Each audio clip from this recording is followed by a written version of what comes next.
चलिए ध्यान देंगे, ये टॉपिक है, लास्ट टॉपिक है आपका यूनिफॉर्म सर्कुलर मोशन। ये लास्ट टॉपिक है आपका मोशन का, गति का लास्ट टॉपिक है। पेज नंबर निकाल लीजिए, 109 के आसपास होगा, 109 110 में, जिसे बोलते हैं वृत्तीय गति। वृत्तीय गति के बारे में आज पढ़ने वाले हैं। नाम ही वृत्तीय गति, हिंदी में वृत्तीय यानी सर्कुलर, इंग्लिश में बोलते हैं सर्कुलर, जो सर्कल में चलती है। तो आप अपनी बुक निकाल लीजिए, बुक में एक एक्टिविटी है 8.11, देख लीजिए। एक एक्टिविटी है 8.11, मैं समझा देता हूँ। 8.11 उस एक्टिविटी से आपको क्लियर हो जाएगा कि करना क्या है। तो सर्कुलर मोशन में एक लड़का है, देखिए ज़रा, वो एक रस्सी को गोल गोल घुमा रहा है, ठीक है। Take a piece of thread and a small piece of stone, एक पत्थर को एक धागे से बांधा, धागे से एक पत्थर को बांधा और गोल गोल गोल गोल हमने घुमाया पत्थर को। हेलो, क्लियर है? तो पत्थर सर्कुलर गति कर रहा है, गोल गोल वृत्ताकार गति कर रहा है। तो याद रखिए, वृत्ताकार गति कर रहा है, वृत्ताकार, जिसे बोलते हैं सर्कुलर मोशन। तो एक्टिविटी दे रखी है 8.11, तो उसे ध्यान से पढ़ लीजिए। यहाँ पर डेफिनेशन में हिंदी और इंग्लिश दोनों में बोलते जा रहा हूँ मैं। सबसे पहले आपको बताने वाला हूँ कि सर्कुलर मोशन क्या होता है। पहले हम पढ़ेंगे सर्कुलर मोशन नंबर 1, फिर पढ़ेंगे यूनिफॉर्म सर्कुलर मोशन नंबर 2।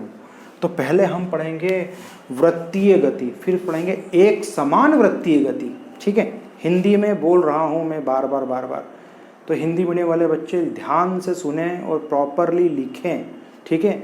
हम दो चीज़ पढ़ने वाले, क्या पढ़ने वाले हैं? एक पढ़ने वाले हैं सर्कुलर मोशन, जिसे बोलते हैं वृत्तीय गति, और एक पढ़ने वाले यूनिफॉर्म सर्कुलर मोशन, यानी एक समान वृत्तीय गति। नाम ही एक समान। तो देखिए अब इन दोनों की definition. N object moving along circular path, यानी वह ऑब्जेक्ट, वह वस्तु जो वृत्तीय मार्ग पर चलती है, वृत्तीय मार्ग पर चलती है, उसे वृत्तीय गति कहते हैं। वृत्तीय मार्ग पर चलती है, ठीक है। जो वृत्तीय, आपने चक्री देखी होगी, चक्री गोल गोल घूमती है, ठीक है, यस। तो चक्री गोल गोल घूमती है, इसका मतलब वो वृत्तीय गति करती है, वृत्तीय गति करती है। तो ध्यान रखिए, an object moving along circular path, circular path के अलोंग जो ऑब्जेक्ट होता है उसे बोलते हैं सर्कुलर मोशन, ओके। और यूनिफॉर्म सर्कुलर मोशन, वही डेफिनेशन जो पहले, पर उसमें क्या जोड़ देंगे? An object moving along circular path, वही an object moving along circular path with constant speed, with constant speed, यानी कि एक समान गति से चल रही है, स्थिर गति से चल रही है, एक जैसी गति से चल रही है। यानी जो चक्री है, ठीक है, जो चक्री है वो एक समान गति से चल रही है। तो एक समान गति से चलना वो यूनिफॉर्म मोशन कहलाता है, यानी यूनिफॉर्म सर्कुलर मोशन।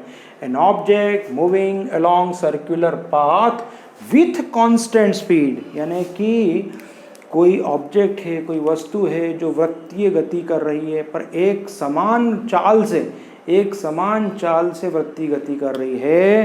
तो एक समान चाल से वृत्तीय गति करने वाली वस्तु को हम क्या कहते हैं? एक समान वृत्तीय गति कहते हैं, यूनिफॉर्म सर्कुलर मोशन कहते हैं। तो यूनिफॉर्म सर्कुलर मोशन का क्या होता है? N object moving along circular path with constant speed. आपको ऑब्जेक्टिव में ऐसा पूछा जा सकता है। आपको इसी का मैं ऑब्जेक्टिव बता देता हूँ। कैसे ऑब्जेक्टिव पूछते हैं बच्चे, हमेशा डिस्कस करते हैं कि सर वो ऑब्जेक्टिव समझ में नहीं आते, कहाँ से आएंगे? तो ऑब्जेक्टिव इससे ही बनते हैं, अगर आप ध्यान से पढ़ोगे तो ऑब्जेक्टिव समझ में आया। कैसे? अब मैंने आपसे एग्जाम में प्रश्न पूछ लिया कि N object moving along circular path with constant speed, जो कांस्टेंट स्पीड होती है ऐसे पाथ को चलने वाले मार्ग को क्या कहते हैं? तो उसे बोलते हैं एक समान वृत्तीय गति कहते हैं। तो इसकी डेफिनेशन दे दी और उसका नाम पूछ लिया। तो नाम पूछ लिया कि इसे क्या कहते हैं, तो इसे एक समान वृत्तीय गति कहते हैं, यूनिफॉर्म सर्कुलर मोशन कहते हैं। आपको ऐसा पूछ सकते हैं, an object moving along circular path, एक वस्तु है जो वृत्तीय प्रकार से गति कर रही है, ठीक है, यानी वृत्त पर चल रही है, तो उससे हम क्या कहेंगे? वृत्तीय गति कहेंगे, ठीक है। इसे बोलते हैं सर्कुलर मोशन। तो आपको ऑब्जेक्ट पूछ सकते हैं, an object moving along circular path is known as क्या कहते हैं? उसे सर्कुलर मोशन कहते हैं। तो बहुत ही इंपॉर्टेंट बात अपनी क्लियर हो गई। इसमें डिटेल और थोड़ा आपको बता देता हूँ, क्योंकि आपके बुक में बस इतना ही है, इसके अलावा कुछ है नहीं है, पर मैं आपको थोड़ा डिटेल समझा देता हूँ कि आपने अभी जो पढ़ा है स्केलर क्वांटिटी, वेक्टर क्वांटिटी, अभी हाल यहाँ पे उसका डिस्कशन हो जाएगा। देखिए, जब हमने कहा कि कांस्टेंट स्पीड, इसमें कांस्टेंट स्पीड होती है, जब स्पीड कांस्टेंट होती है परंतु वेलोसिटी कांस्टेंट नहीं होती। याद रखिएगा कि वेलोसिटी कांस्टेंट नहीं होती, क्योंकि हर पाथ पर उसकी डायरेक्शन बदल जाएगी। उसकी स्पीड तो कांस्टेंट है पर वेलोसिटी कांस्टेंट नहीं है। सर क्यों वेलोसिटी कांस्टेंट क्यों नहीं है? कि सर यहाँ चलेगा ना सर, अगर पार्टिकल यहाँ है तो उसकी डायरेक्शन ऐसी रहेगी, पार्टिकल यहाँ है तो उसकी डायरेक्शन ऐसी रहेगी, पार्टिकल यहाँ है तो डायरेक्शन बदल जाएगी, पार्टिकल यहाँ है तो डायरेक्शन बदल जाएगी। तो आप देखिए हर स्थान पर उसकी दिशा बदल रही है, हर स्थान पर। तो याद रखिए जिसमें दिशा बदलती है ना, वेलोसिटी कांस्टेंट नहीं होती है। स्पीड कांस्टेंट है पर वेलोसिटी कांस्टेंट नहीं होती। स्पीड कांस्टेंट होने के कारण वो स्केलर क्वांटिटी है, यानी अदिश राशि है, और वेलोसिटी समान नहीं होती क्योंकि हर बिंदु पर उसकी दिशा बदल जाती है। जब दिशा की बात आती है तो velocity is a vector quantity. तो ध्यान रखिए कि आप देखिए कि जब स्पीड कांस्टेंट होती है, यानी स्पीड तो कांस्टेंट होती है परंतु वेलोसिटी कांस्टेंट नहीं। तो चाल तो समान होती है, चाल तो स्थिर होती है परंतु गति स्थिर नहीं होती, वेग स्थिर नहीं होता। वेग स्थिर नहीं होता है इसका मतलब ये है क्योंकि हर पाथ पर, हर जगह पर डायरेक्शन बदल जाएगी, यानी कि मैग्नीट्यूड तो वही रहेगा पर दिशा बदल जाएगी। अगर यहाँ पर कोई कार चल रही है, ठीक है, अगर कोई बाइक चल रही है, कोई एक्टिवा चल रही है, तो एक्टिवा का जो वज़न है या कार का जो एक्टिवा का जो वज़न है, वज़न तो सभी सेम है। यानी एक्टिवा जो है 80 किलो की या 100 किलो की एक्टिवा है तो वज़न तो सेम है, इसका मतलब उसका वज़न तो सेम है, इसका मतलब उसका मैग्नीट्यूड यानी कि परिमाण सेम है। पर हर जगह एक्टिवा जब जा रही है तो उसकी दिशा बदलती जा रही है। जो गाड़ी हम चला रहे हैं तो उसकी दिशा बदलती जा रही है।